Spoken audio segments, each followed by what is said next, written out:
Bonsoir Slimane. Bonsoir. Journée sombre, on le disait, pour la presse en Algérie et bien au-delà pour toutes celles et ceux qui rêvent d'une Algérie libre, démocratique et pris de justice. Mais vous, ce que vous retenez aussi, Slimane, c'est qu'au fond, et ça peut paraître paradoxal, c'est un aveu de faiblesse du pouvoir algérien. Pourquoi ?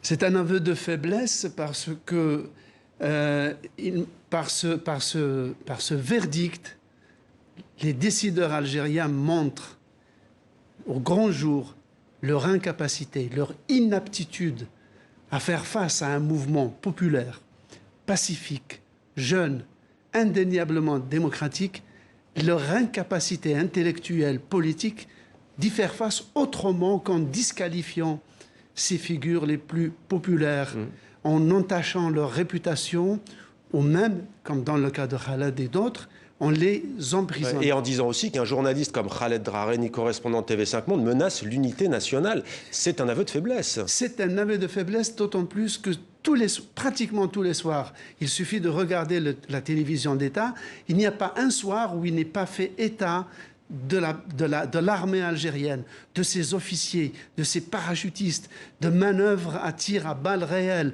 de chars, de sous-marins. Tous les soirs, il y a quelque chose qui glorifie l'armée.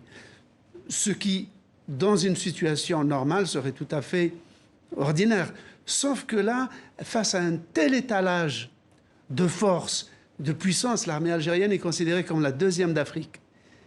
Accuser un journaliste, quand bien même il se serait livré à des déclarations outrancières et irresponsables, ce qui n'a jamais été le cas de Khaled, eh bien, comment est-ce qu'on peut sentir menacé son intégrité territoriale et nationale par seulement de la parole et des pensées, car ce ne sont que des pensées et des paroles. Et en 20 secondes, Slimane, si vous le voulez bien, est-ce que c'était... on est revenu à la période de l'ère Bouteflika ou est-ce que c'est pire ?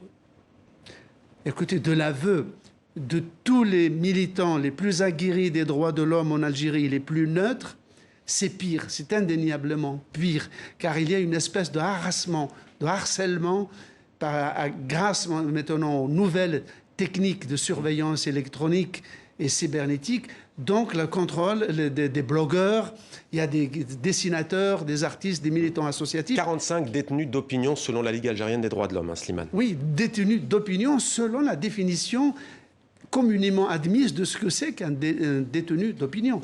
Merci beaucoup. Définition que les autorités algériennes apparemment ne partagent pas. Merci beaucoup Slimane pour ces précisions. On reviendra bien entendu sur cette condamnation à 2 ans de prison ferme de notre correspondant Khaled Drareni dans le journal Afrique ce soir de TV5 Monde.